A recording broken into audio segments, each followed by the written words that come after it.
রাজধানী শাহবাগে আছেন সহকর্মী মনির হুসাইন এবং বাইতুল মুকাররমের সামনে আছেন রিপোর্টার শফিক মুন্সি।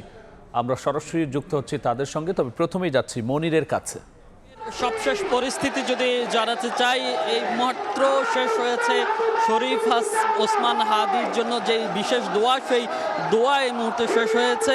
এখন যে শাহবাগ আমরা সকাল থেকে আসলে যেটি দেখাচ্ছিলাম, শাহবাগ উত্তাল রয়েছে। এখানে বিচারের দাবিতে একটু আগে এখানে জুমার নামাজ হয়েছে, জুমার নামাজের পর বিশেষ দোয়া করা হয়েছে এবং আসলে এখন একটি শপথ করানো হচ্ছে যে এখানকার যে বিক্ষুব্ধ ছাত্র জনতা যারা এখানে উপস্থিত আছেন তারা শপথ করছেন যে শরীফ ওসমান হাদির যে বিচার সেটি তারা নিশ্চিত করবেন।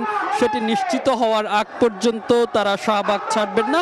কিছুক্ষণ আগেই আমরা দেখতে পেয়েছি জুমার নামাজের পর শাহবাগে এসে উপস্থিত হয়েছেন ডাকসুর ভিপি সাদিক কায়েম, জিএস ফরহাদ হোসেন সহ ডাকসুর বিভিন্ন নেতৃবৃন্দকে আমরা শাহবাগে অবস্থান করতে দেখেছি। এবং সকাল থেকেই আসলে যেটি বলছিলাম যে এখানকার যে বিক্ষুব্ধ ছাত্র জনতা আছেন তারা হাদির যেই হত্যাকাণ্ড হয়েছে সেই হত্যাকাণ্ডের সুষ্ঠু বিচারের দাবিতে নানা স্লোগান তুলছেন এবং সেই সঙ্গে যে যাতে বিচার নিশ্চিত করা হয় সেজন্য অন্তর্বর্তী সরকারকে আহ্বান জানাচ্ছেন। সেই সঙ্গে তারা যেই হত্যাকাণ্ড সেই হত্যাকাণ্ডের দায় নিয়ে স্বরাষ্ট্র এবং আইন উপদেষ্টার পদত্যাগও দাবি করেছেন।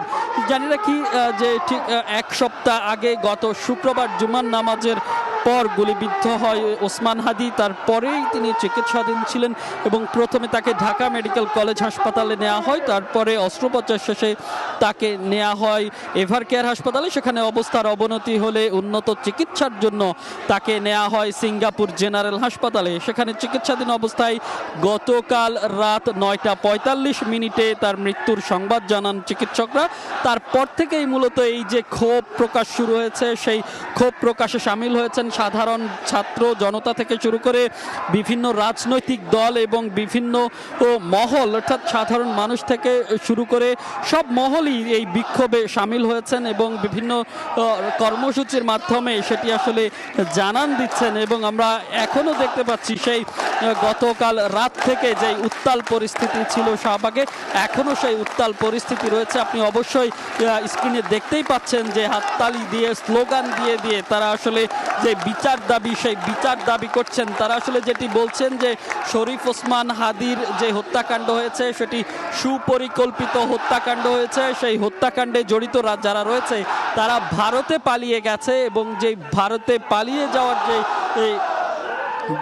পালিয়ে যাওয়ার কারণে যে মূল আসামি তাকে গ্রেফতার করা যায়নি। তারা আসলে বলছে যে ভারত থেকে সেই মূল হত্যাকারীকে দেশে ফিরিয়ে এনে যাতে বিচার আওতায় আনা হয় এবং তার বিচার যাতে নিশ্চিত করা হয় সেই দাবি তারা জানাচ্ছেন। সেই সঙ্গে তারা আরও বলছেন যে ভারতের যেই আগ্রাসন বাংলাদেশের উপর চলছে এবং যেই আগ্রাসন বিরোধী আন্দোলন ওসমান হাদি শুরু করেছিলেন, সেই আগ্রাসন বিরোধী যে আন্দোলন সেটি তারা চালিয়ে রাখবেন। এবং তারা বলছেন যে ওসমান হাদির শুধু কণ্ঠ রোধ করে বাংলাদেশের কণ্ঠ রোধ করা যাবে না। এবং তারা বলছেন বিগত কয়েকদিনে অর্থাৎ জুলাই আন্দোলনের পরপর, জুলাই আন্দোলনে আমরা জানি ওসমান হাদি সম্মুখ সারির যোদ্ধা ছিলেন এবং জুলাই আন্দোলনের পরে এই কালচারাল সংগঠন ইনকিলাব মঞ্চ তিনি তৈরি করেছেন। তারপর থেকে আসলে বিভিন্ন ইস্যুতে, বিশেষ করে কার্যক্রম নিষিদ্ধ, আওয়ামী লীগের নিষিদ্ধ আন্দোলন থেকে শুরু করে বিভিন্ন আন্দোলনে ওসমান হাদির যেই স্বতঃস্ফূর্ত অংশগ্রহণ এবং ভূমিকা, তারপর থেকেই তিনি মূলত আলোচনায় আসেন এবং তিনি যেই আগ্রাসন বিরোধী ভারত, সেই ভারতের বিরুদ্ধে প্রতিবাদী কণ্ঠস্বর হয়ে ওঠেন। এখানকার যে আন্দোলনকারী এবং বিক্ষুব্ধ ছাত্র জনতা আছেন তারা আসলে সেটি বলছেন এবং তারা বলছেন যে এক সপ্তাহ পার হয়ে গেছে। গত শুক্রবার হত্যা করার পরপরই অর্থাৎ গুলি করার পরপরই যেই আততায়ী আছে মূল আসামি তিনি পালিয়ে গেছে। তো তাকে এই এক সপ্তাহের মধ্যেও কেন আসলে গ্রেফতার করা যায়নি সেটি আসলে এখানকার বিক্ষুব্ধ যে আন্দোলনকারীরা আছে তারা বলছেন। এবং তারা বলছেন যে অনতি বিলম্বে যাতে তাকে ভারত থেকে ফিরিয়ে আনা হয়, ভারত থেকে ফিরিয়ে এনে যাতে বিচারের মুখোমুখি করা হয়। আমরা এই মুহূর্তে আসলে এখানে দেখছি যে অস্থায়ী একটি মঞ্চ তৈরি করা হয়েছিল, সেই মঞ্চে উপস্থিত হয়েছেন ডাকসুর ভিপি সাদিক কায়েম, জিএস সহ ডাকসুর অন্যান্য নেতারা তারাও আসলে স্লোগান দিচ্ছেন। তারা বলছেন যে তাদের যে জুলাইয়ের যে সহপাঠী সহযোদ্ধা ওসমান হাদির মৃত্যু তারা কোনোভাবেই মেনে নিতে পারছেন না এবং এটি আসলে স্বাভাবিক মৃত্যু ছিল না, এটি পরিকল্পিত হত্যাকাণ্ড ছিল। সেই পরিকল্পিত হত্যাকাণ্ডের বিচার তারা দাবি করছেন এবং তারা বলছেন যে সুনির্দিষ্ট যে আসামিরা আছে তাদের বিচার নিশ্চিত না করে তারা শাহবাগ ছেড়ে যাবেন না এবং শাহবাগ নয়, এই আন্দোলন তারা সারা দেশব্যাপী চালিয়ে যাবেন। একটু যদি জানিয়ে রাখতে চাই, গত 30 মিনিটে সিঙ্গাপুর থেকে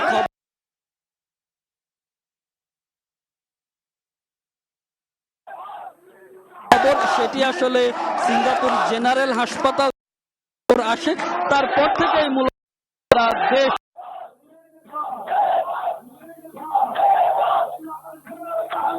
বিক্ষোভে ফেটে পড়ে। তার সহযোদ্ধা থেকে শুরু করে সাধারণ মানুষ, রাজনৈতিক সংগঠন, দল থেকে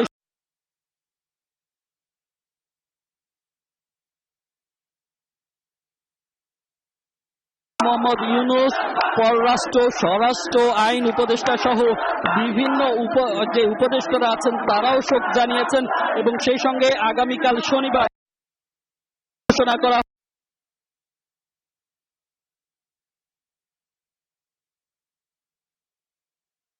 ছিলেন যে অবস্থান কর্মসূচি স্থগিত করা হয়েছে এবং এনসিপির পক্ষ থেকে বিকেল 4টায় বাংলা মোটরে একটি বিক্ষোভ মিছিল করা হবে ওসমান হাদির বিচারের দাবিতে। এবং সবশেষ আমরা জানতে পেরেছি পর ওসমান হাদির মরদেহ বহনকারী যেই রওনা হবে বাংলাদেশের উদ্দেশ্যে এবং সন্ধ্যা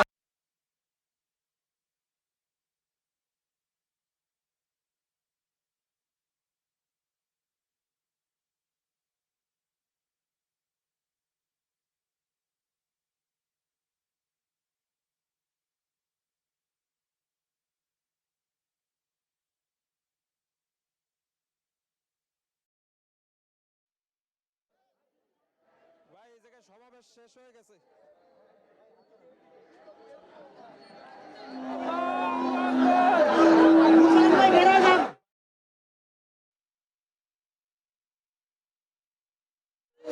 পক্ষ থেকে এবং অন্যান্য অনেক সংগঠন তারা কিন্তু এই বাদ জুমা অর্থাৎ জুমার নামাজের পরপরই তারা এখানে বিক্ষোভ সমাবেশ করেছে এবং সমাবেশ শেষে এখন মিছিলের প্রস্তুতি নিচ্ছে। তারা যে বিষয়টি জানিয়েছে যে আসলে এই জুলাই অভ্যুত্থানের অন্যতম নায়ক এবং ইনকিলাব মঞ্চের মুখপাত্র ওসমান হাদির উপর যে হামলা এবং পরবর্তী হত্যার ঘটনাটি ঘটেছে এটি আসলে কোনোভাবেই নতুন বাংলাদেশে কাম্য নয় এবং এই ঘটনার সাথে যারাই আসলে জড়িত তাদের সকলকে দ্রুত গ্রেপ্তার করে দৃষ্টান্তমূলক শাস্তির দাবি কিন্তু তারা জানিয়েছে এবং তারা যে বিষয়টি উল্লেখ করছে যে এই ধরনের ঘটনা যেন কঠোর হস্তে সরকার দমন করে এবং সরকার যেন সকলের জন্য নিরাপত্তা নিশ্চিত করে, সকলের জন্য যেন আইন শৃঙ্খলা রক্ষাকারী বাহিনী তারা যেন কর্মক্ষম হয় সে বিষয়টি কিন্তু তারা দাবি তুলেছে। অন্যথায় কিন্তু তারা বাধ্য হবে রাস্তায় নামতে এবং তারা বলেছে যে যত দ্রুত সম্ভব এই ঘটনার মূল অপরাধী যারা আছে তাদেরকে যেন আইনের আওতায় আনা হয় এবং একই সাথে যত জুলাই যোদ্ধা আছে বাংলাদেশে তাদের নিরাপত্তার বিষয়টিও কিন্তু গুরুত্বের সাথে জায়গা পেয়েছে এই সমাবেশ শেষে কিন্তু মিছিল নিয়ে বাংলাদেশ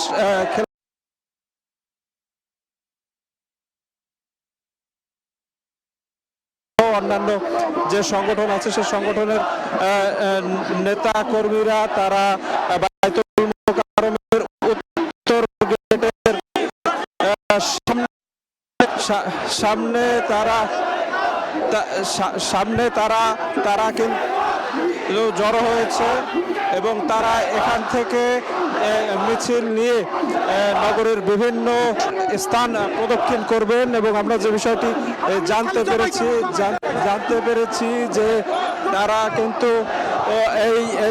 এই ধরনের কর্মকাণ্ডকে আসলে কর্মকাণ্ডের নিন্দা জানিয়েছেন এবং আজকের এই সমাবেশ থেকে খেলাফত ছাত্র মজলিসের নেতাকর্মী যে অতি জড়িত তাদেরকে আইনের আওতায় আনতে হবে, এবং তারা বলছেন যে না হলে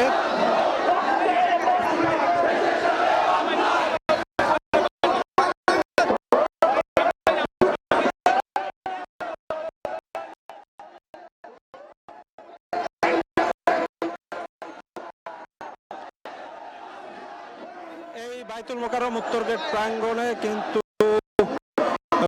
বিভিন্ন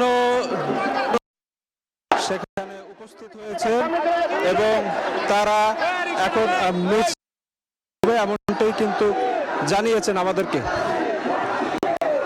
আমরা শরীফ ওসমান হাদি তিনি একজন নেতা ছিলেন, তারা এই ওসমান হাদির হত্যার বিচার দাবি করেছেন। তারা বলছেন যে জুলাই অভ্যুত্থানে যারা ছিলেন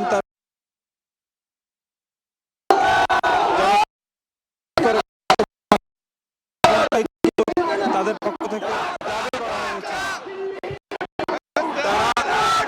তারা যে বিষয়টি বলছেন যে এই ধরনের ঘটনার সমাপ্তি আসলে দেখতে চায় এবং তারই প্রেক্ষিতে কিন্তু যারা যে